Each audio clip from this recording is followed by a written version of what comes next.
She lifts my hand and holds it between both of hers in front of 200 athletes. 3 broadcast cameras catch it. The league commissioner is 6 feet away.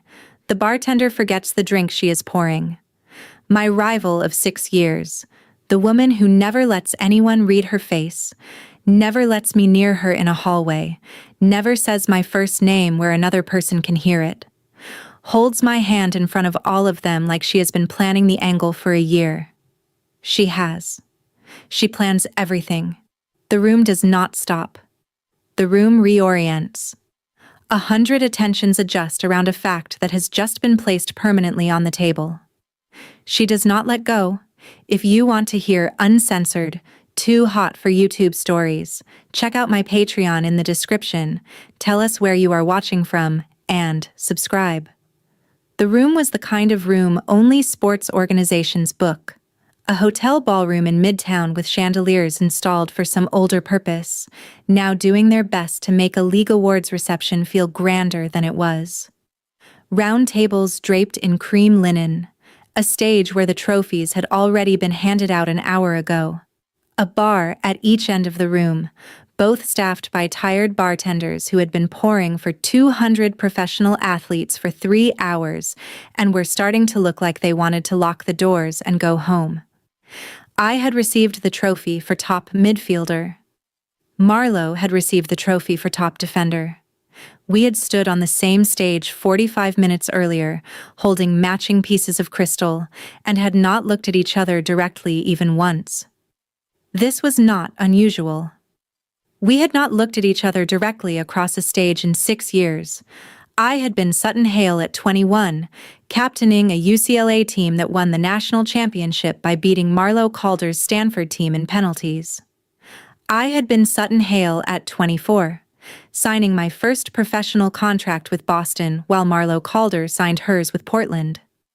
I had been Sutton Hale at 27, standing in a hotel ballroom holding crystal, while a journalist I had known for 2 years touched my elbow during a conversation about whether I thought my squad was ready for the playoff opener, and I had felt Marlo Calder across the room before I saw her, the way you feel weather changing before you look up. When I looked up, she was holding her water glass with both hands. Marlo Calder did not hold things with both hands. I knew this because I had been watching her hold things for 6 years. She was talking with one of the Portland midfielders, the new signing from France who had been making everyone in the league nervous all season, and her face was doing what her face always did in public, which was nothing. But her hands were doing something they did not usually do, and her eyes, very briefly, were not on her teammate. They were on Astrid's hand on my elbow. Then they were on my face. Then they returned to the midfielder as if nothing had happened, and her jaw flexed once, and I felt that flex in my chest as if someone had run a wire from her face to mine and pulled. Astrid was still talking. Astrid was, I realized, asking me a question. "Sutton?" "Sorry," I said. "What?" She smiled. She was a sports journalist of the kind I had grown up wishing existed when I was watching games as a kid. Sharp, fair, interested in the actual sport instead of the personalities, the kind of writer whose features actually told you something about the players she covered. She was also, I had come to understand over 2 years of post-match interviews and one slightly extended dinner at a league-sponsored event, the kind of woman who handled her own interest with the same professional discretion she brought to her writing. "I asked whether you've watched film on Portland's backline yet," she said. "I've watched film on Portland's backline every week for 4 years," I said. She laughed. She did not move her hand from my elbow. I did not move my elbow. Across the room, Marlo Calder set her water glass down on the bar with the careful slowness of a person making a decision about her hands, and she crossed the room toward us. I felt her come before I saw her arrive. There were perhaps 8 other people I could have been standing with at the reception, 8 different conversations I could have been inside, and she walked through all of them with the clean economy she walked through midfields with. She did not stop. She did not deviate. She came directly to the small island where Astrid and I were standing, and she did not look at Astrid at all. "Hail," she said. A word. It was the first time she had spoken to me in 8 months. Astrid had the professional decency and the personal acuity to step back half a pace with her hand sliding off my elbow as naturally as if the conversation had simply concluded. "Sutton," she said. "We'll continue this later. Marlo, congratulations on the award." "Thank you," Marlo said, without looking at her. Astrid walked away. Marlo's hand closed around my wrist. It was not rough. It was not theatrical. The grip was the grip of a defender who had spent a decade learning to apply exactly enough pressure to redirect a player, and it had me turning before I had decided to turn, and it was moving me toward the side exit of the ballroom before any of the other guests had registered that we were leaving together. "Marlo," I said, low. "Outside," she said. "Now? Now." She did not let go of my wrist until we were through the side doors and into the back-of-house corridor where the catering staff moved between the kitchen and the ballroom. Then her hand dropped to her side as if it had been burned, and she walked ahead of me through a service door I would not have noticed, down a flight of concrete stairs, through another door, and out into a delivery alley behind the hotel where the dumpsters lived, and the staff went on smoke breaks, and the sodium light over the back door buzzed and buzzed. She turned around. This close, in this light, with no chandeliers and no journalists and no 200 athletes, she looked entirely like herself for the first time in the 6 years I had known her.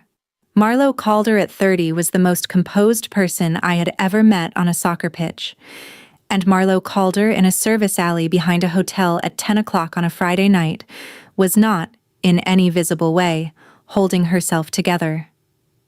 "You pulled me out here," I said. "Yes." "To say what?" She did not answer. The alley smelled like cold concrete and the lingering trace of cigarette smoke from a long-departed staff break. There was a dim sodium light over the service door that was making her hair look almost black, which it was not.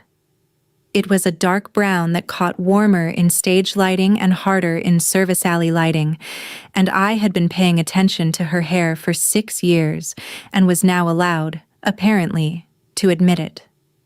"Marlo, you were letting her touch you," she said. I stared at her. "That's the conversation?" I said. "That's what you walked out of an obligation 45 minutes early for? To tell me Astrid Whitmore touched my elbow?" "I am telling you," she said, "that you should be careful about who is in a position to be photographed with their hand on you at a league event 11 days before a playoff opener. That is what I am telling you, as a colleague." "As a colleague?" "Yes." "You are not my colleague." "I am a colleague-adjacent professional, Hale." I laughed once. It came out short and disbelieving and landed against the brick of the alley wall and bounced back. "Colleague-adjacent professional," I repeated. "That is the worst sentence anyone has ever constructed in my presence." "Sutton." It was the first time she had ever said my name with no last name attached. In 6 years. 6 years of being introduced at press conferences and chance encounters at airports and shared stages, and every single time it had been Hale or Captain Hale or Boston, or, once, memorably, in a televised interview where she had been asked to compare her game to mine, the midfielder I respect. It had never been Sutton. It was Sutton now. I felt the use of my first name in my whole body. "Say what you saw," I said. "I saw a journalist touching you." "And what did that do?" "Nothing." "Marlo." "Nothing, Sutton." "The second use, worse than the first." "You grabbed my wrist," I said, "walked me through a kitchen, took me down a service stairwell, pushed open 3 doors, brought me to an alley behind a hotel at 10 o'clock at night. To say nothing. I didn't push 3 doors. Marlo." She looked away. There was a beat of silence in the alley. Somewhere on the far side of the building, a delivery truck started its engine. The sodium light buzzed overhead. The cold from the concrete came up through my heels, and I felt it specifically. The way you feel things when you are standing in a moment that you know you will remember for years afterward. You flinched, I said. I did not flinch. Marlo. Defenders do not flinch. You flinched, and then you set your glass down with 2 hands, and then you crossed a ballroom and pulled me through a kitchen, and you are now telling me you did not flinch. She closed her eyes for half a second. Then she opened them. You used my name 3 times in 2 minutes after 6 years of refusing to, I said. Don't pretend this is about Astrid's reporting practices. She looked at me. The composure was working very hard. I could see it working. 6 years of watching her face do nothing in every conceivable circumstance had taught me what her face looked like when something was making the doing nothing expensive.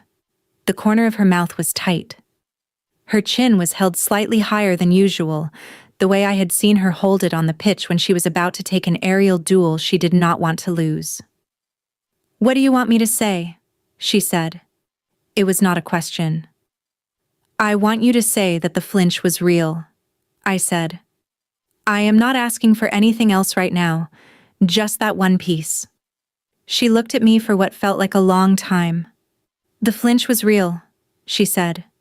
I felt my own breath go out of me. Thank you, I said. She nodded once, slowly. That's all you're asking? She said. Tonight, yes. A pause. And tomorrow? Tomorrow you are going to be a center back for Portland, and I am going to be a midfielder for Boston, and we are going to be 11 days away from the playoff opener, I said. Tomorrow is a different question.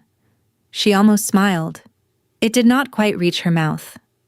6 years of watching her control her face had taught me that she did not smile in public because she had decided, somewhere around 23, that her face was an instrument she would not allow anyone to read.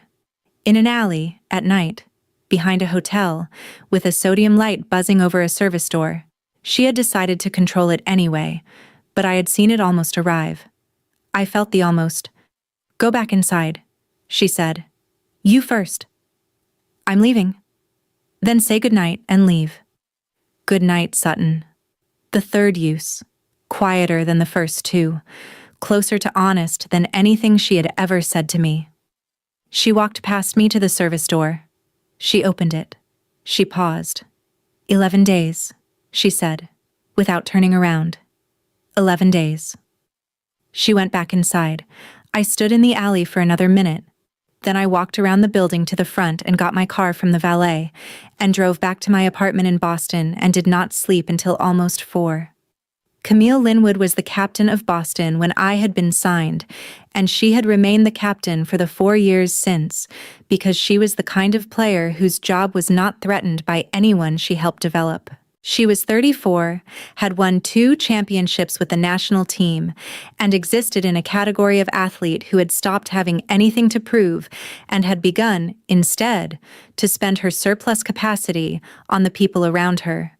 She was sitting on the bench in the trainer's room the next morning when I came in for treatment, ankle-wrapped, hair still wet from the cold tub, scrolling her phone with the absent expression of someone reading something annoying but not surprising. She looked up when I came in. How was the gala? She said. Fine. She went back to her phone. I sat down on the table next to her and started unwrapping my own ankle for the trainer. The trainer's room had the specific facility smell that all sports buildings share: analgesic, laundered cotton, the metallic note of equipment, the buzz of fluorescent lights, and the morning energy of a team facility coming online. The 2 trainers were in the back office. The TV was on a sports network that was, somewhere in its rotation, going to mention the playoff schedule. Astrid Whitmore's column came out at 6 this morning, Camille said. I went still. It's about you, Camille said. Of course it is. It's about you and Marlo. I closed my eyes. It's good, Sutton, Camille said. I'm not warning you. It's actually a good piece. She's careful? I opened my eyes. Camille held her phone toward me. I took it. The headline was simple: 6 years on opposite lines, Hale, Calder, and the rivalry that defined a league. The lead was about the previous night's awards reception, the matching trophies, the way two players who had circled each other for 6 years were now 11 days from a playoff opener that would either close the chapter or stretch it. I read the whole piece. It was, as Camille had said, careful. Astrid did not mention the wrist. Astrid did not mention the service alley. Astrid did not even mention the moment Marlo had crossed the ballroom and removed me from the conversation. Astrid did mention, in a paragraph I had to read twice, that the rivalry between Hale and Calder had become the kind of mutual professional gravity that draws attention even when the players themselves work very hard to avoid drawing it, which was a sentence so precisely calibrated that I felt almost embarrassed for having spent 2 years thinking I knew what Astrid noticed and what she did not. Astrid noticed everything. Astrid had, apparently, decided to write about it carefully because she was that kind of writer, and because she was also, I had to allow this, that kind of person. I handed the phone back. "Thoughts," Camille said. "I don't have any." Sutton. "I genuinely don't, Camille." She watched me for a moment with the steady patience of a woman who had seen everything this sport could produce, and was waiting, very calmly, for the version where I told her the truth. "How was the gala?" she said again. I looked at her. She flinched, I said, when Astrid touched my elbow, and then she crossed the ballroom and took my wrist and walked me out the back of the hotel and into the alley, and we had a conversation. Camille's expression did not change. And in the conversation, she used my first name 3 times. Sutton. Twice in 2 sentences and once as a good night. "Jesus Christ," Camille said. "I know." The trainer came in from the back office. Camille gave me one more look, the kind of look you only get from someone who has known you for 4 years and has just been told something that confirms a thing they have been wondering about for 2 of them, and then she put the phone down and went back to scrolling. I let the trainer wrap my ankle. When she went back to the office, Camille said, without looking up, "You are in love with her." "I know," I said. "Have you been in love with her the whole time?" "I don't know, Camille. Don't lie to me." "Yes." "Since college?" "Since the penalty shootout." She set her phone down. "You scored the winning penalty against Stanford in a national championship, and you spent the next 6 years constructing an entire rivalry as a load-bearing structure for the fact that you fell in love with their captain during the handshake line." "Yes." "Sutton." "I know." "And she?" "I don't know," I said. "Last night she flinched. That's the first piece of evidence I've had in 6 years." Camille was quiet for a long time. The trainer's room buzzed around us. Outside, in the main facility, the rest of the team was starting to come in. "You have 11 days, she said. "I know." "Until the playoff opener against Portland." "I know." "In which she will be marking you for 90 minutes. "Camille, I am aware of the schedule." She looked at the ceiling. "This is a disaster," she said. "Yes." "Are you going to tell anyone?" "No." "Are you going to do anything before the game?" "I don't know." She lowered her gaze. She was looking at me with an expression I had not often seen on Camille Linwood, who had won 2 championships and had remained captain of a team for 4 years, and had a particular face she made when she had finished assessing a situation and arrived at the only useful conclusion. The face was kind. "Sutton," she said, "if she said your name 3 times and walked you through a kitchen, she has been working very hard on something for a very long time, and you are 11 days from being in close physical proximity to her on a pitch for 90 minutes in a playoff game. Whatever you decide to do, and I am not going to tell you what to do, please do it before that game. Please do not do it during that game. Please do not do it after that game. The window is narrow, and it is closing, and I love you, and I am telling you this as someone who has watched you do hard things well and would like the next one to also go well." I looked at her. "Thank you," I said. "Don't thank me. Eat something and get to the meeting." She got up and walked out of the trainer's room without looking back, which was very Camille of her. I sat on the table for another minute. Then I got up, finished dressing, and went to the team meeting. The week passed, the way weeks pass before playoff games. The team practiced. The coaching staff drilled set pieces and pressing triggers, and the particular tactical wrinkles that Portland used in their defensive third, which we had spent the entire season studying, and would spend this entire week studying again. I ran the midfield in practice the way I ran it in games. I watched film on Marlo's tendencies the same way I had watched film on her tendencies before every Portland match for 4 years. The difference was that this week I knew, with a clarity that was its own kind of distraction, that Marlo Calder was somewhere in a building in Portland watching film on me, and that she was watching it for the first time as a person who had used my first name 3 times in an alley. I did not text her. She did not text me. We did not have each other's numbers. That had been, for 6 years, one of the small structural facts of our rivalry, that the only way we communicated was through play, through press conferences, through the rare overlap of league obligations. The structure had always been part of the shape. The structure was now also something we could choose to break, and we did not.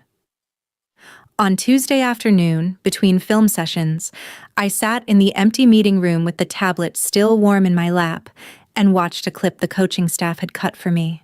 43 seconds. Marlo Calder defending an entry pass in a match against Houston 2 weeks earlier. The clip showed her step, her angle, her shoulder, the way she rotated her hips a half second before the ball arrived to close the lane I would have wanted to use against her on Sunday. I had watched the clip 3 times before I noticed that I was no longer watching her defending. I was watching the small specific economy of a person who had spent 15 years learning to do exactly one thing extraordinarily well. I closed the tablet. I sat in the meeting room for another 5 minutes. Then I opened the tablet and watched the clip 2 more times, because I was, after everything, a professional. And the clip was about the lane and the shoulder and the half second. It was about the lane and the shoulder and the half second. It was also about the other thing. Both could be true. Both had always been true. I was 27 years old, and I had spent 6 years pretending the second thing was not part of the first, and I had decided in an alley behind a hotel ballroom to stop pretending. Astrid texted me on the Wednesday. I had given her my number 2 years ago because she was a beat reporter who needed a way to verify quotes. And I had kept her in my contacts because she had never, in those 2 years, abused the access. Her text said, "Sutton, please do not read the column as a warning. It was the most respectful version I could write of something that was honestly going to be written by someone, and I would rather it be me than the alternative. You do not owe me a reply. Good luck in Portland." I read it twice. I texted back, "Thank you. The piece was fair. See you on the other side." She wrote back almost immediately, "See you on the other side." That was the last contact I had with Astrid Whitmore for several weeks. She did not appear at our open practice that Friday, which I noticed because she had appeared at every previous one. She did not request a sit-down interview before the game, which was her usual habit. She had read the room. She had exited gracefully. I had not asked her to, and she had done it anyway, which was, I thought, the most consistent thing about Astrid Whitmore. The thing that had made her good at her job for a decade, and the thing that, in another version of my life, I might have allowed to be more than a professional friendship. In this version of my life, where I had been in love with a center back from Portland since I was 21, I was very grateful for Astrid's discretion and intended to acknowledge it the next time I saw her, in whatever form would not make either of us uncomfortable. We flew to Portland on the Saturday before the Sunday playoff opener. The team flight was the usual. Charter plane, players in clusters, the specific quiet of a roster that knew it had work to do. I sat in my usual aisle seat. Camille sat across the aisle working through a film tablet with the absorption of a captain who had decided to spend the flight preparing rather than resting. The coaching staff was in the front 3 rows, the assistants were in the middle. The rookies, who I had been a rookie alongside 3 years ago and was now firmly older than, were in the back, making noise the way rookies make noise on team flights. I did not sleep on the flight. I read a book I had brought specifically to keep myself from thinking about the geography of Portland and the particular hotel we always stayed in and the particular way Marlo Calder occupied the same hotel because Portland's facility was 20 minutes from downtown and the visiting team's hotel was, by some local logistical arrangement, the same hotel the home team used for their pre-match concentration overnight. We had stayed in the same hotel on the night before every Portland match for 4 years. We had never, in all that time, encountered each other in any hallway, elevator, lobby, or restaurant.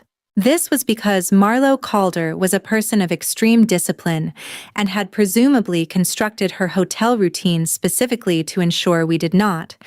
And I was a person of moderately less discipline who had nevertheless taken her cue from Marlo's discipline and constructed my routines around hers.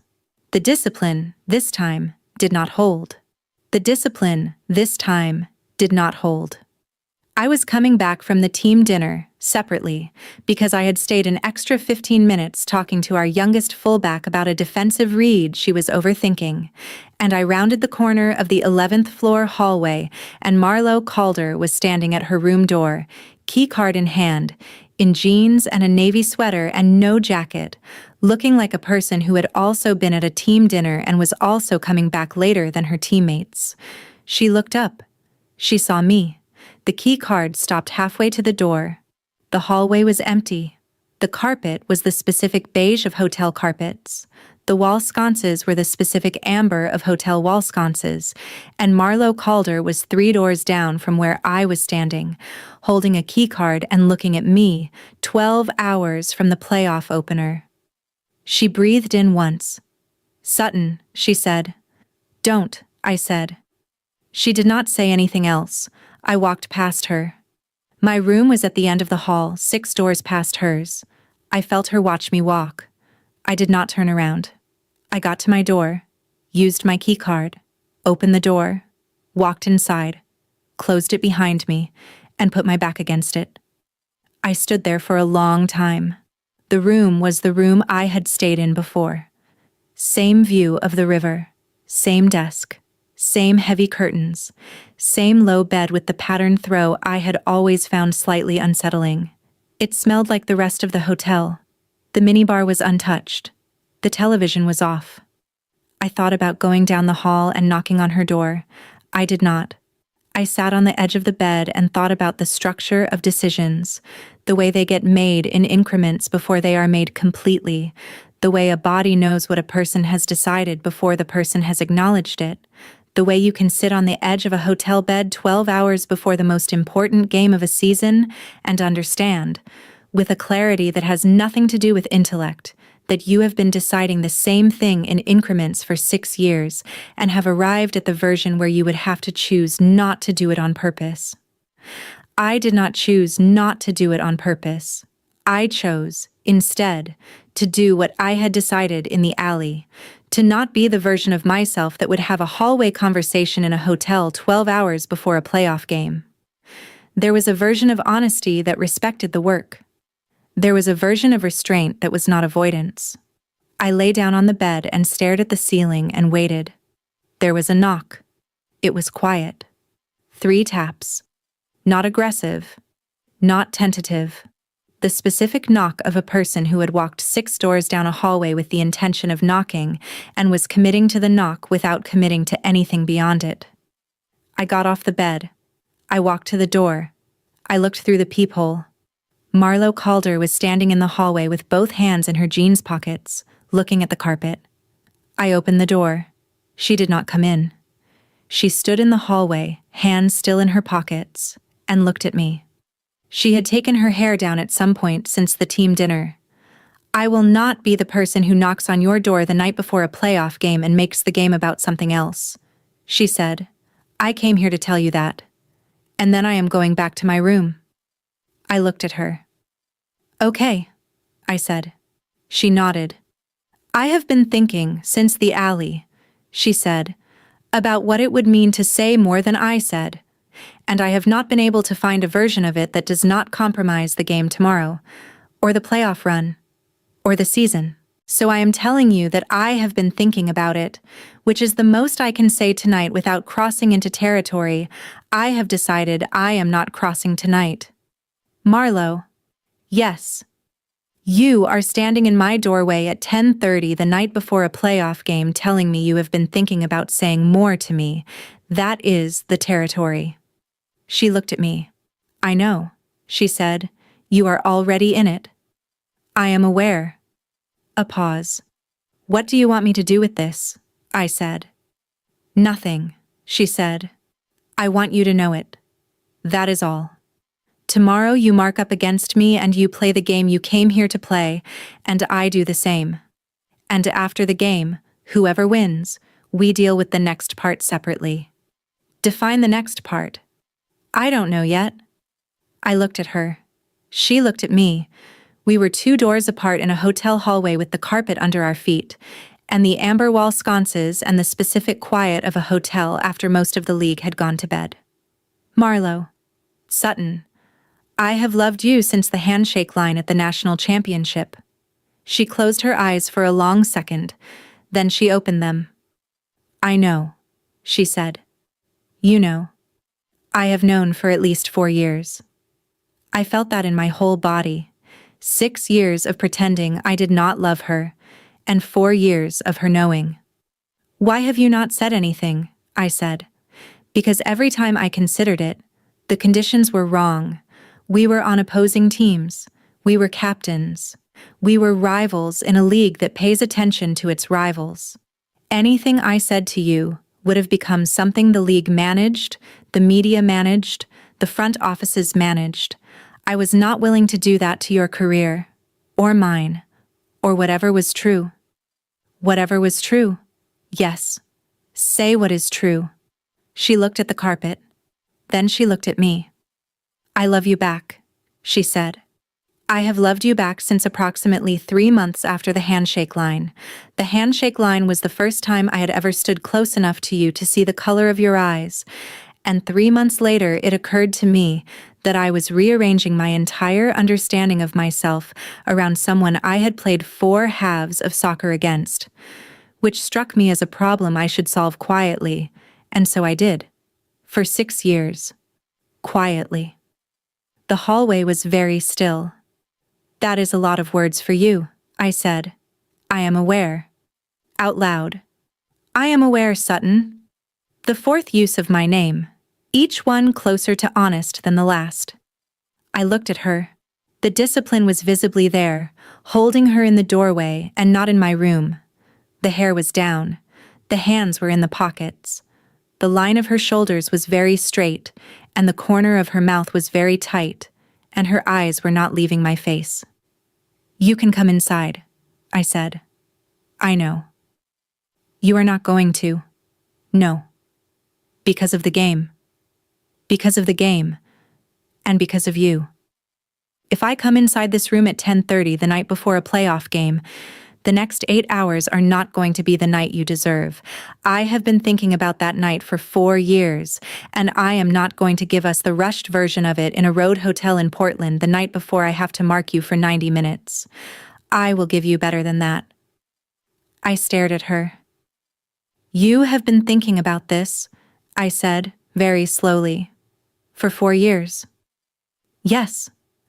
And you have decided in advance what the right version of the night looks like. Sutton, I have decided in advance what the right version of approximately every conceivable interaction with you looks like, because I have had nothing else to do with my feelings about you for 6 years, except plan in extraordinary detail what I would do if I were ever permitted to act on them. I laughed. Marlo Calder was making me laugh, which was, I realized, the most foundational reorganization of my understanding of the universe that any moment had ever proposed to me. The most precisely composed admission of her own private life that I had ever heard from any human being, in a hotel hallway, at 10:30, 12 hours before a playoff opener. She smiled. The smile reached her mouth fully for the first time I had ever seen. "Go to sleep, Sutton," she said. "Marlo." "Yes." "Win or lose tomorrow?" "Yes." "Come find me after." "I will." "Both of us are going to play the game we came to play." "Both of us are going to play the game we came to play." She stepped back from the doorway. She looked at me one more time, full attention, full presence. The version of her face I had spent 6 years cataloging the absence of, and then she turned and walked back down the hallway to her room. She did not look back. I watched her until her door closed. Then I closed mine. I slept 4 hours. I dreamed about the handshake line. The morning was clear. The kind of morning that arrives before playoff games when the weather decides not to be one of the things you have to account for. Portland in October. Crisp, cold, bright. The river visible from my hotel window with the steam coming off it the way it does when the air is colder than the water. I ate breakfast in my room. I did the warm-up routine the team's physio had built for me over 4 years. I packed my game bag the way I packed it before every game. Boots, shin pads, captain's armband, even though I was not the captain of Boston, because I had been a captain in college and I still carried it with me out of superstition. I did not see Marlo in the lobby. I did not see her on the team bus or in the loading dock or in the tunnel before warm-ups. She had constructed, presumably, a route through the morning that did not cross mine, and the discipline was holding. The pitch was full when we came out for warm-ups. Portland's home crowd was the loudest in the league, and the crowd for a playoff opener was the loudest version of that. Marlo was on the far end of the pitch doing the Portland warm-up. I did not look directly. The starting lineups were called over the PA. I jogged out for the handshake. The referees did the coin toss.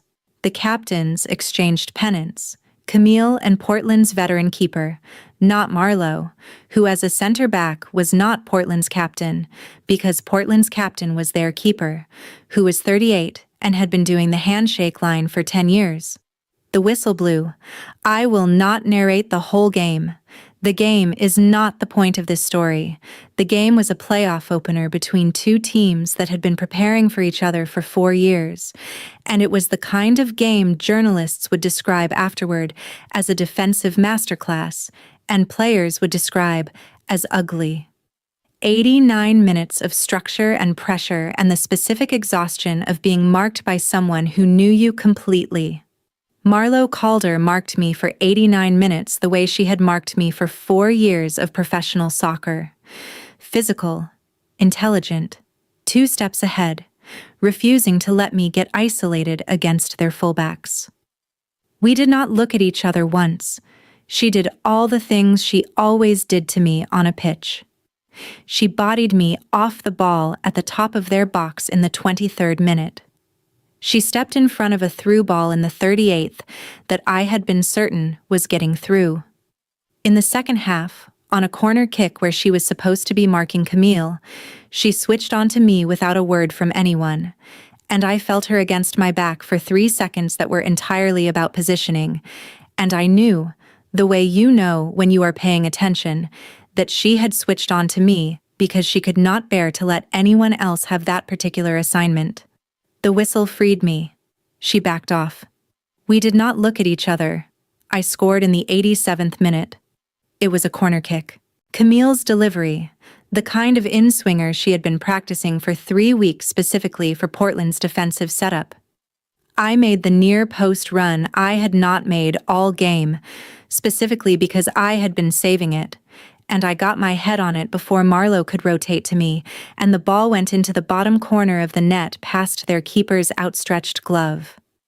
I do not remember the celebration.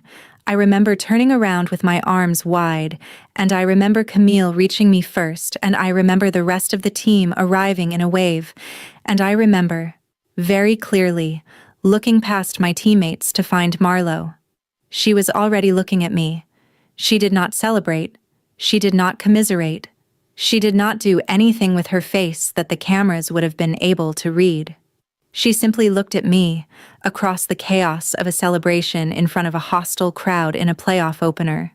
With the absolute attention she had brought to every important moment of the 6 years I had known her, and she nodded once. I nodded back. We won 1-0. The final whistle blew. The Portland crowd went silent for the specific length of time that home crowds go silent after a playoff loss, and then the away section in the corner started its noise, and the players started moving. I did not go directly to the tunnel.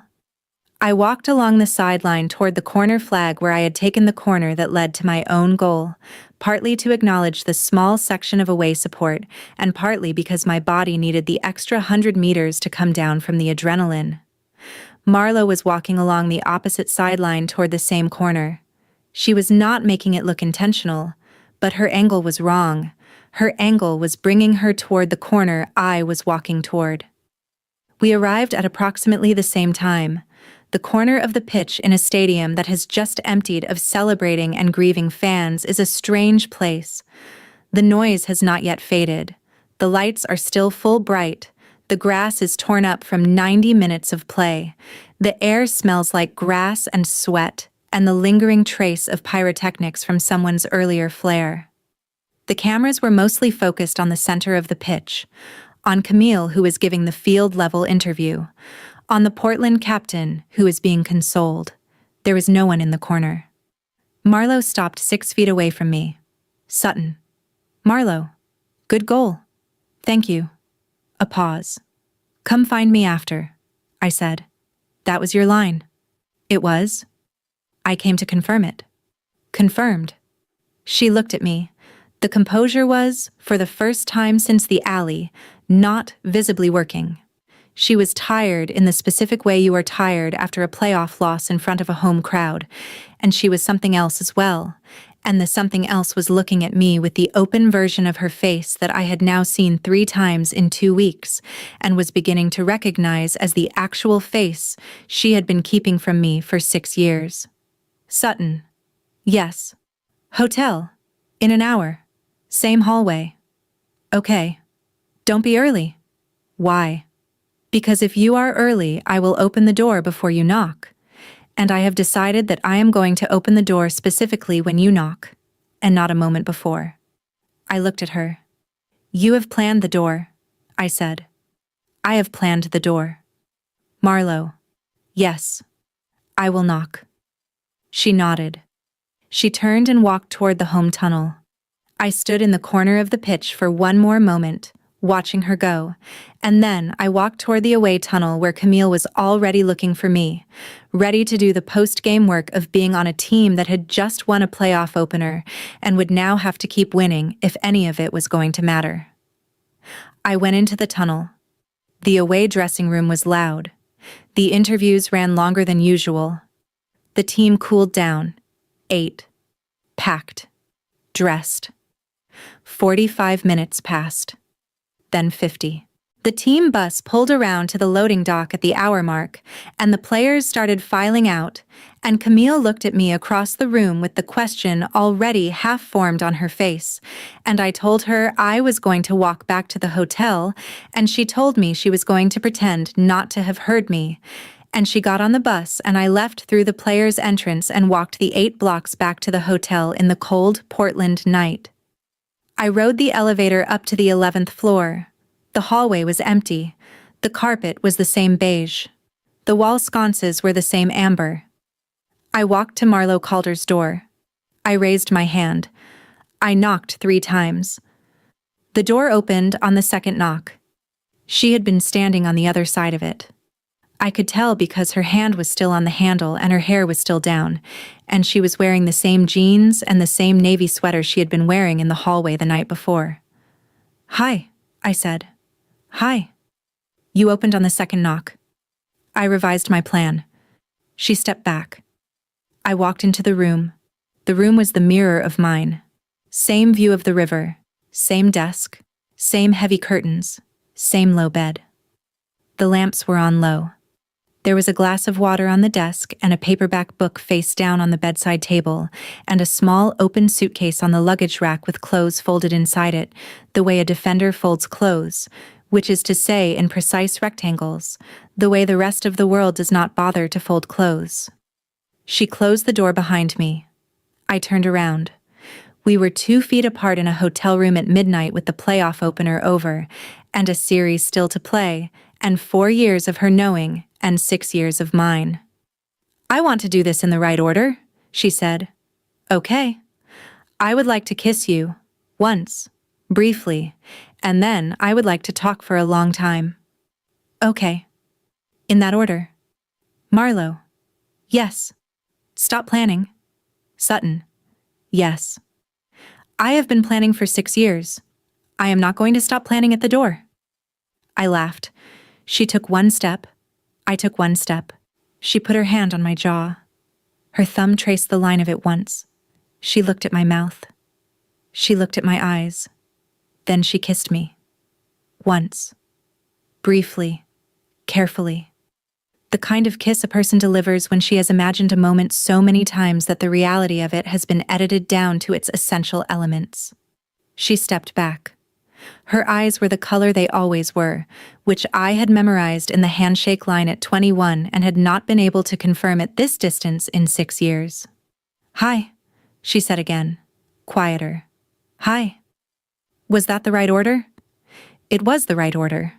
She moved to the chair by the desk and sat down. I sat on the edge of the bed. We were quiet for a moment. Then she said, I am going to talk now. Okay. She did. She talked for over an hour, in the lamplight of a hotel room in Portland, from the chair by the desk.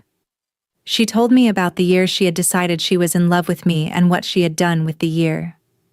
She told me about the day she had been offered an early contract to leave the country, a year out of college, and why she had stayed in the league instead.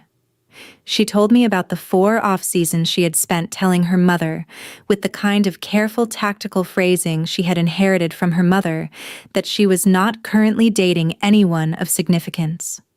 I told her about scoring the penalty against Stanford, and what it had felt like to walk through the handshake line afterward and shake her hand and feel my entire understanding of myself slip an inch sideways. I told her about the night I had spent in my apartment in Westwood after that game, lying on the bedroom floor at 3 a.m, and what I had finally said out loud to the ceiling, and how I had immediately decided to never say it out loud again. At some point, she stopped talking. She had closed her eyes in the chair. I watched her breathe quietly for a while. I have lived a number of remarkable moments in my professional life. None of them was that one. None of them was even close. She left before 5. She had to. The Portland team breakfast was at 7, and their bus to the facility was at 7:30, and Marlo Calder did not appear at team functions in the same clothes she had worn to a playoff loss the night before. She got up in the gray that comes before dawn. She stood by the door. Sutton. I am going back to my room. Boston's bus leaves at 10. Portland is eliminated unless we win the second leg. I know. I will see you in Boston. You will. I love you. I opened my eyes. She was looking at me with the face that was the actual one, and she was wearing it now as if she had decided to stop saving it. Marlo. Yes. I love you back. I know. Out loud. I am aware, Sutton. She left. The door closed quietly behind her. I lay in the gray light for an hour, not sleeping, and then I got up and packed, and went down to the lobby and got on the team bus with Camille, looking at me from across the aisle and not saying a single word about it, which was very Camille of her. The second leg was in Boston 7 days later. She came in for it the way she came in for any away match, with her team, on the team plane, into a visitor's locker room she had been in 3 times before in 4 years. We did not text during the week between the legs because we had still not exchanged numbers, which had become, over the week, a piece of evidence about both of us that I found increasingly funny. I was the one who solved it on the Wednesday. I had Camille put me in touch through one of Portland's veterans, a midfielder who had played with Camille on the national team for 6 years. The message I sent to Marlo's phone, when the contact was finally established, was, "Sutton, save this. Camille made me ask Tova for your number because we were going to look stupid forever if we didn't." Her reply came 7 minutes later. "I had been waiting for you to ask. I had been waiting for you to ask." I sat on the floor of my Boston apartment with my phone in my hand and read the sentence 4 times. I wrote back, "You could have asked." Her reply, "I am 30 years old. I do not ask for things I have not earned." "You have to ask, Sutton. That is the deal." I wrote back, "Saved." She wrote, "Good. See you Sunday." That was the entirety of our communication for the week between the legs, and it was sufficient. I had spent 6 years not having her number, and 1 week into having it, I had already arrived at the version of the relationship in which she sent me 5-word texts with the kind of weight that other people put on 3-paragraph letters. The second leg was, on paper, a more open game than the first. Portland needed 2 goals on aggregate to advance, and were therefore obligated to attack, which was not what their team was structurally built to do, and the game was the kind of game that happens when one team has the wrong scoreline and is forced to play the wrong style. Marlo spent the first half stranded in their back line, watching the game happen further up the pitch than she would have wanted it to happen. She marked me when I came to her zone. She switched off me when I drifted. She did her job, and she did it well, and the game did not need her to do anything heroic, which was the worst version of a knockout match for a center-back to be in. Portland scored in the 53rd.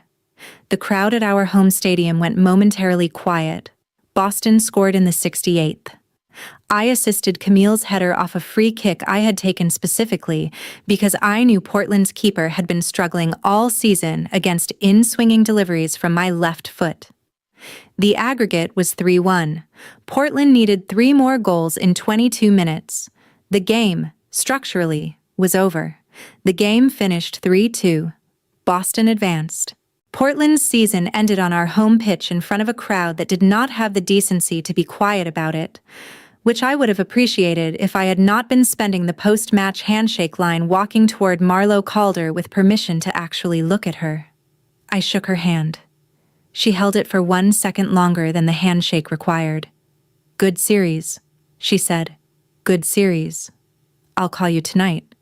You'll call me tonight." She let go of my hand. She walked past me toward the away tunnel.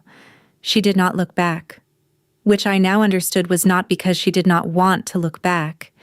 It was because she had decided in advance not to look back. Because Marlo Calder did everything in advance, and one of the things she had decided in advance was that she was not going to let anyone in either tunnel watch her walk away from me with anything visible on her face. She called me at 10:30 that night. We talked for 2 hours. Boston advanced through the semifinal and into the championship.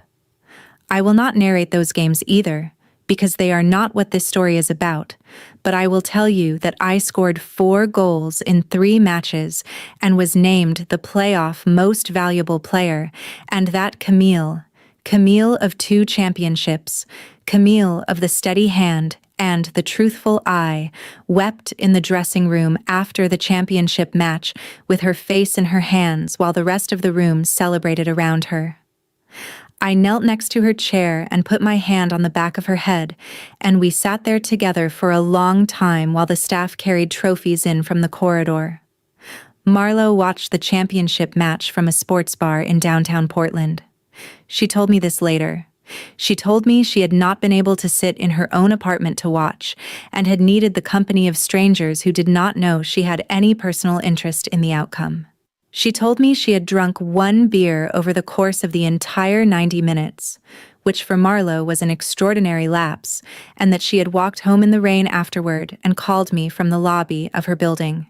She had said, "You are a champion." I had said, "I am tired." She had said, "You are tired and you are a champion."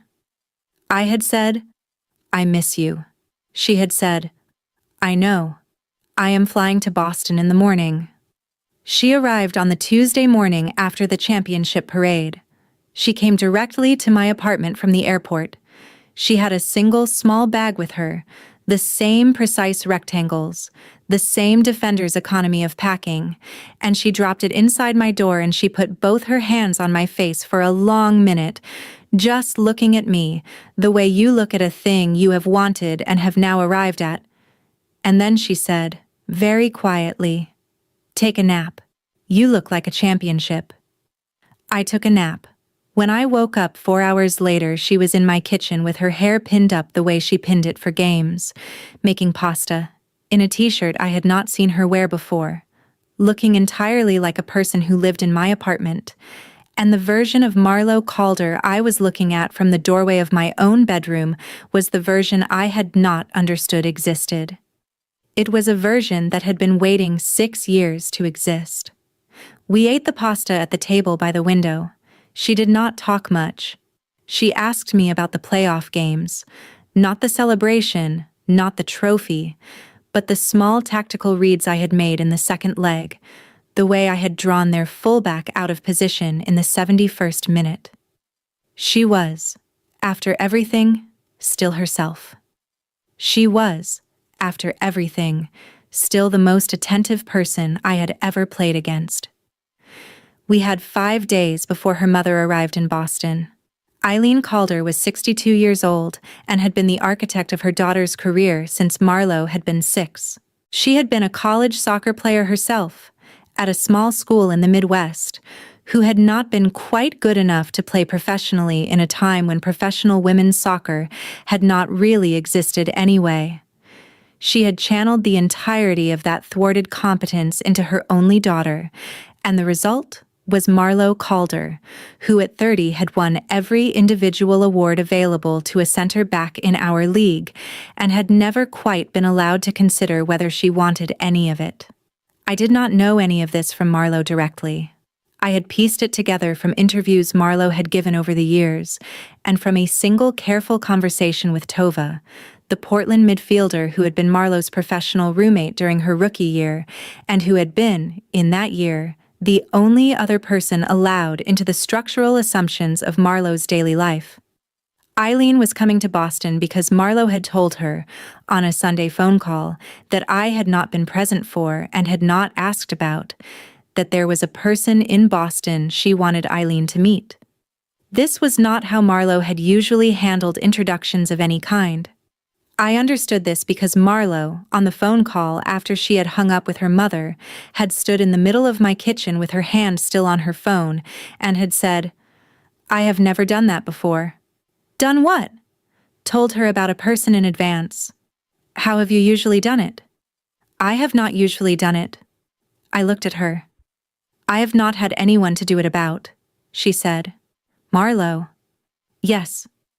You have just told me a very large thing very quietly." "I am aware." The 5 days passed. Marlo was a person who took preparation seriously, and the preparation she did for her mother's visit was the kind of preparation she did for an away match against a team that pressed in the channels. She rearranged my apartment slightly. She cooked a meal in advance. She did not warn me about any specific thing her mother was likely to say, because warning would have been, in her own assessment, a failure of trust in either her mother or me, and Marlo Calder did not introduce failures of trust into rooms before they had a chance to enter on their own. Eileen arrived on the Saturday at noon. She was tall. That was the first thing. Marlo was 5'8" and Eileen was an inch shorter than her daughter, but the way she held herself made her look taller, which I recognized from Marlo and now understood as inherited. She had her daughter's straight nose and her daughter's careful hands and none of her daughter's restraint, which became apparent inside the first 12 minutes of her presence in my apartment. She did not dislike me. That was, I came to understand, not the issue. The issue was that she had spent 30 years arranging her daughter's life in a particular shape, and the shape she had arranged did not, structurally, include a woman. She said this directly, Around the second hour of her visit, when Marlo had stepped out to the bakery on the corner because she had decided we needed bread, and there was no bread, Eileen put her water glass down. She looked at me across my own dining table with the specific attention of a woman who had spent 30 years assessing situations as solvable problems. Sutton. Mrs. Calder. You may call me Eileen if you like. We are not at a press conference. Eileen. I would like to be honest with you. Please. My daughter has spent her entire career building something that requires a very specific kind of life. She has built it well. She has built it carefully. She has built it with an eye toward the version of her that would still be playing professional soccer at 34 and would have a position waiting in a league office at 36. The version of her that is sitting in my chair when she walks back through that door has built a life. I am not interested in disrupting it. I looked at her. You are not interested in disrupting it, I said. No. Then what are you interested in? I am interested in understanding what your role in it is intended to be. I sat with that for a moment. The apartment hummed quietly around us. Marlo's coat was on the back of the chair by the door. A pair of her shoes, the small flat ones she wore at home, not the boots, were aligned with the wall by the entry. There was a book of hers face down on the coffee table. There was a small water glass on the kitchen counter with the slight ring of lip print I had come to recognize as evidence of her presence. The apartment had, in 5 days, become a place that held her, and I was being asked, by a woman who had spent 30 years building a different shape for her daughter, what my role in any of it was intended to be. I did not give Eileen Calder the answer she was expecting. I gave her the truth. I do not have a role in it that is intended, I said. I have been in love with Marlo since I was 21. She has been in love with me for at least 4 years. We are figuring out what comes next, the way people figure things out. That is the entirety of my role, Eileen, to be the person she is in love with. I do not have a position on the league office at 36. I have a position on her being happy, which is not a position I am going to pretend has a sophisticated strategic frame because it does not. I just want her to be happy. Eileen looked at me for a long beat. That is a young woman's answer, she said. I am 27, Eileen. I am aware. Marlo is 30. I am aware of that as well. You raised her. I did. Then you did a good job. She is the most disciplined person I have ever met. She is also, when nobody is looking, very tired. Eileen's face did something I had not been prepared for. It moved, not dramatically. Just the smallest movement at the corner of her mouth, the way Marlo's face moved when something landed harder than she had been planning to allow it to. Sutton, she said. Yes. I am not your enemy. I am not your enemy either, Eileen. Good. We have a working understanding.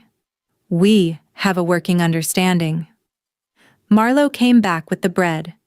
She read the room in approximately 3 seconds and did not ask either of us anything. She set the bread on the counter, took off her coat, sat down in her seat at my dining table, and looked from her mother to me with the same expression she gave a referee who had just made a call that had not gone her way. Bread, she said. Bread, Eileen agreed. We ate the bread. Eileen left on the Monday morning. She and Marlo had a private conversation in the kitchen at 6 a.m. that I deliberately did not eavesdrop on, partly out of respect, and partly because there are some conversations between a mother and her 30-year-old daughter that do not benefit from witnesses. When I came downstairs at 7, Eileen had her coat on and her bag by the door, and then she crossed the room and put a hand on my shoulder. Take care of her, she said.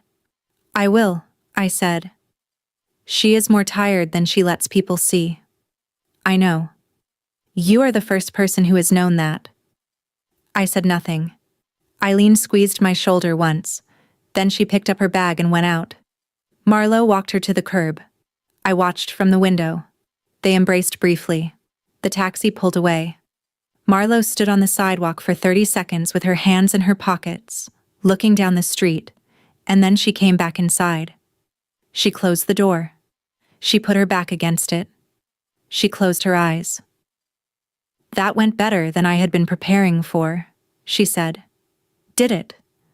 Significantly. "Marlo." "Yes." "What did she say to you in the kitchen?" A pause. She opened her eyes. "She told me she had been wrong about a number of things over a number of years," Marlo said. "And that she was sorry. She told me she would like me to consider being open about my life in a way that I have not previously been. And she told me she was glad I had finally let someone see how tired I am." I looked at her. "Marlo." "Yes." "Come here." She came. She put her forehead against mine, briefly, just for a second. Then she stepped back. "I have been preparing to defend a position for 30 years, she said, "and I have just discovered that I was holding a position that no longer needed defending, which is the kind of strategic discovery I have not historically known what to do with." "What do you do with it now?" "I rest, I think." "Then rest." She rested. We stayed there for a long time in the cold gold light of a Boston morning, in the specific quiet of an apartment after someone who took up significant space had just left it. She flew back to Portland on the following Sunday. She had to. Portland had a contractual obligation to its season ticket holders that involved a series of community events through November, and Marlo had personal commitments to the club's youth program that ran through December. There was also the simpler fact that we lived on opposite coasts in a league that scheduled its preseason for late January, and the romance of moving in together inside 3 weeks was not, by either of our temperaments, going to be how we did this. We did it the way other professional couples did it. Texts in the morning, a phone call at the end of every day, a visit every 2 weeks. The slow accumulation of small ordinary things that, between two people who had spent 6 years pretending not to look at each other in airports, felt like an extraordinarily large category of experience. She called me on a Tuesday in mid-November and said, "I would like to talk to you about a decision." "Okay." "I am thinking about making a public statement about us at the start of preseason." I sat down on my couch. "Marlo." "Yes." Define statement. A short post on the club's social channel. "I have spoken with the club. They are supportive." The phrasing would be straightforward. The intent is to not have anyone wondering, and not have any journalist deciding the question for me. "Okay." "Sutton." "Yes. I would like to do it. I would not like to do it without your full agreement." I sat with the phone in my hand. "Marlo." "Yes. I love you." "I know." "I will post the same day." A pause on the line. "Sutton." "Yes." "You do not have to." "I am going to. I am 27 years old and I scored a winning penalty against your Stanford team in a national championship 6 years ago, and I have been in love with you ever since, and I am not going to spend the off-season letting you be the only person in this relationship who is on record about it." A longer pause. "Sutton." "Yes. Thank you. Don't thank me. I am thanking you anyway." We posted on the first Monday of January. The clubs had coordinated the timing. Portland at 9 in the morning Pacific, Boston at 12 in the morning Eastern. The same statement more or less, with the appropriate adjustments for the team's voice. Neither statement was long, neither was, by either of our preferences, dramatic. The phrasing had been worked out by both clubs' communications teams over the course of 3 weeks, and the result was the kind of language that conveyed exactly enough information to settle a question, and not so much that anyone got to ask for more. The internet did what the internet does. The league office made a statement that was supportive and dull, and exactly the right length. Several sponsors of both clubs reached out to confirm continuing support. One sponsor of Marlo's, a regional bank in Oregon that had been her individual partner for 3 years, did not reach out, and her agent received a quiet communication later in the week that the sponsorship would be allowed to lapse at the end of the current contract. She told me about the bank on a phone call. "I lost the bank," she said. "Marlo." "It is fine." "How much was the bank?" "It is fine, Sutton." "How much was the bank?" A pause. "Significant," she said. "Define significant." "Approximately a year of my playing salary." I sat with that for a moment. "Marlo." "Yes. I want you to know that I see the cost. I am not going to pretend it is small. I know you see it. And I am sorry." "Do not be sorry, Sutton. I do not regret it. I have not been working for 6 years to keep a sponsorship from a bank in Oregon. I have been working for 6 years to keep my own life a particular shape, and that shape has changed, and the bank is the cost of the shape changing, and the cost is acceptable." I let her have the sentence. She had earned the sentence. We did not talk about the bank again. The preseason started on the 3rd Monday of January. We were both back with our teams. We saw each other on the 3rd weekend of February when Portland played a friendly in Florida and I flew down because Boston had a bye week. We were photographed in the hotel lobby. The photo was, by then, sufficiently unremarkable that the league media did not run it. The regular season started in March. Portland played in Boston in May.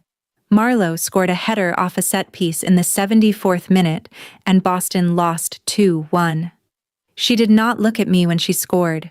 She did, after the final whistle, hold my handshake for 1 extra second before letting go, which neither of the two coaches commented on afterward. The season was its season. We played each other 3 more times. Boston won twice.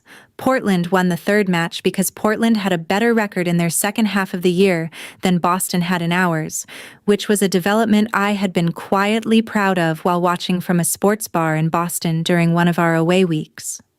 The league's end-of-season awards reception was on the 2nd Friday of October. The same hotel, the same ballroom. 200 professional athletes, the same tired bartenders, the chandeliers that had been installed for some older purpose and were still doing their best. I won the trophy for top midfielder again. Marlo won the trophy for top defender for the 3rd year running. We did not stand on the same stage 45 minutes apart this time. We walked up together.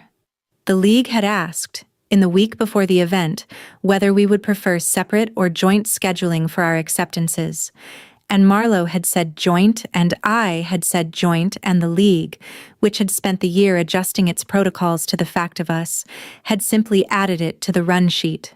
We held our trophies. We did not hold hands on stage because Marlo was not, by personality or training, going to hold hands on a stage in front of 200 professional athletes. But at the bottom of the steps as we came down, she took my hand and did not let go of it for the next 20 minutes, which was every bit as visible as the alternative would have been, and which neither of us pretended otherwise.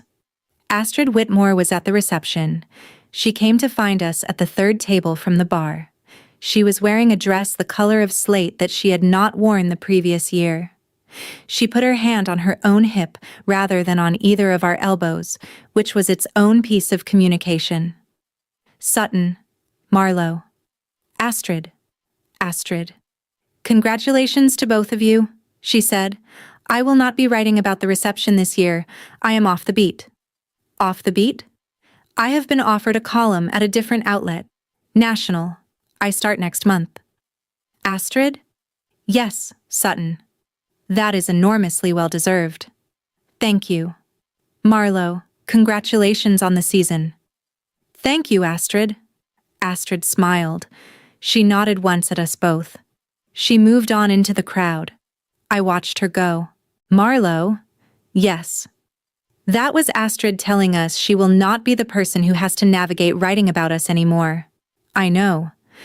And that the navigation is permanently no longer her problem. Yes. It was very gracefully done. It was extremely gracefully done. Astrid Whitmore has been the best version of a professional in this league for as long as I have known her. Yes. A pause. Camille found us a few minutes later. She was wearing the dress she had won her second championship in and had, at 35, decided to wear to every league function for the rest of her career, because Camille Linwood was a woman who had stopped pretending to have opinions about her wardrobe approximately 2 championships ago. She put her glass down on the table next to my trophy. She looked at our hands, still held. She looked at Marlo's face. She looked at mine. Sutton. Yes. This is a much better reception than last year's. It is. I am going to dance with the goalkeeper now. Which one? Mine. Good choice. She moved off through the crowd. Marlo watched her go. She approves, Marlo said. She has approved for some time. She is the best captain in the league. She is the best captain in the league. A small silence, surrounded by the noise of the reception. Marlo. Yes. Last year I was standing in this room, and you flinched when she touched my elbow. I am aware. You flinched, and you crossed the room, and you took my wrist, and you walked me out the back of the hotel into an alley. I am very aware, Sutton. And then everything else happened. Yes. Marlo. Yes. I love you. I know. She did not say it back immediately. She did not need to. She squeezed my hand once, the way she had squeezed it at the bottom of the stage steps, and we stood at the third table from the bar in a hotel ballroom in Midtown holding matching pieces of crystal and watching the league move around us, and neither of us flinched, and neither of us looked away. After a long, quiet minute, she leaned in. She put her mouth close to my ear. She said, very softly, in the same voice she had used to plan the door a year ago, I love you back. I always have. I closed my eyes. Marlo. Yes. Take me home. I have been planning that for 6 years. Then plan it now. Sutton. Yes. Watch. She turned to face me, in the middle of the room with 200 professional athletes and a league commissioner and 3 broadcast cameras, and the slightly stunned eye of one tired bartender at the bar nearest us, and she lifted my hand and held it between both of hers, and she did not look away, and I did not look away, and the room did what rooms do when something undeniable happens inside them, which was to keep going, with the small adjustment of 100 small attentions reorienting themselves around a fact that had now been placed permanently on the table. She lowered our hands. She did not let go. Now, she said, we go home. We went home. I do not have a clean ending to give you. I know how stories like this are supposed to end. They are supposed to end on a sentence that closes the door on the rest of the lives, that puts a frame around the moment and seals it. I am not going to give you that. What I will tell you is what happened after. We did go home. Marlo stayed in my apartment that night and the next, and a year after that she signed with Boston on a 2-year contract that she had not been planning to sign and that her mother flew in to attend the announcement of, and we played on the same back line for 2 seasons before Marlo retired at 33, on her own timeline, with both knees still working, into a coaching position with the same club. I played another 4 years. We won a championship together in the 2nd year she was in Boston, and Camille was the captain that lifted it. And Camille wept again in the dressing room afterward, and Marlo was the one who knelt next to her this time, with her hand on the back of Camille's head, in a gesture I had taught her without meaning to. Astrid Whitmore won a National Journalism Award for a long piece she wrote 3 years after our reception. The piece was not about us. The piece was about something else entirely. We sent her flowers. She sent a text back. I will not be writing about you. I will be reading about you. Good. Eileen Calder lives in Boston now. She moved when she was 67. She has an apartment 4 blocks from ours, and she comes for dinner on Sundays. And she has, at 71, started telling people at her gym that her daughter-in-law is the best midfielder in the history of the league, which is not technically accurate, but which I am not going to argue with the woman about. Marlo still folds clothes in precise rectangles. She still plans doors. She still does not flinch in rooms full of cameras. And she still flinches, occasionally, in private, when somebody else's hand brushes mine in a way that catches her by surprise. And the flinches in private are the small private thing that has remained the same across every other thing that has changed. We have a small apartment in Boston, 4 blocks from the harbor, with a window that catches the cold gold light of October mornings and a kitchen with a small water glass on the counter that still bears the slight ring of lip print I have come to recognize as evidence of her presence. She still pins her hair up for film sessions. She still wears the watch on the right wrist.